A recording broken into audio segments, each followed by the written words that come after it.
On a avec nous le chef de l'armée, celui qui est au-dessus de tous les généraux. Amen. Même si les généraux de ce monde peuvent prendre la décision de te détruire, mais si le général des généraux a décidé Amen. que ça ne sera pas ainsi, ça ne se fera pas. Amen. Même si te combat, ça ne t'arrivera. Mais comme Dieu voulait faire éclater sa gloire pour montrer au roi Nabuchodonosor que moi je te dis, toi tu es un roi sur terre, moi je suis le roi des rois. Et c'est vers moi qu'on doit tout simplement se prosterner.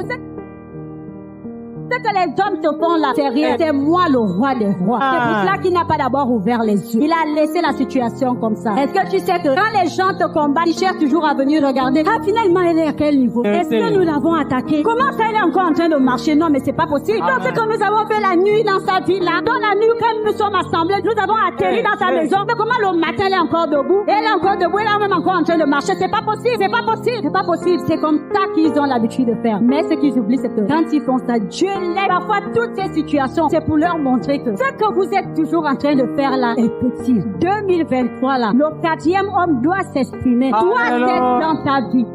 Qu'on te rejette, qu'on te méprise, qu'on doute même de toi, laisse la place au 4e homme. C'est lui-même qui viendra parler pour toi. C'est lui-même qui viendra dire, même tes ennemis vont même dire des mots, vont même libérer des paroles de bénédiction en disant que waouh, tu es vraiment béni, tu es vraiment béni. Quand on a amené Shadrach et ses amis, ils étaient liés, mais quand ils sont sortis, il n'y avait plus de chaînes. Il n'y avait plus les chaînes. Dans la fournaise, le feu n'a pas touché même le cheveu de ses enfants. Il n'y avait même plus l'odeur de la fumée. Il n'y avait même pas. C'est comme si quand ils étaient à l'intérieur dans la fournaise, il y avait une barrière. Il y avait quelque chose qui les protégeait même de la fumée. Est-ce que vous imaginez? La fumée, c'est l'air. Ça veut dire qu'ils ne respiraient pas l'air de la fournaise. Ils respiraient l'atmosphère divine, l'atmosphère de Dieu. La fournaise, ce sont des épreuves que tu traverses. La fournaise, c'est quand tu te retrouves dans un état de maladie. Tu es dans une situation compliquée. Tu cherches le travail. Tu veux voir quelque chose se réaliser, mais tu n'arrives pas. Tu n'es pas seul dans cette situation. Il y a quelqu'un qui est toujours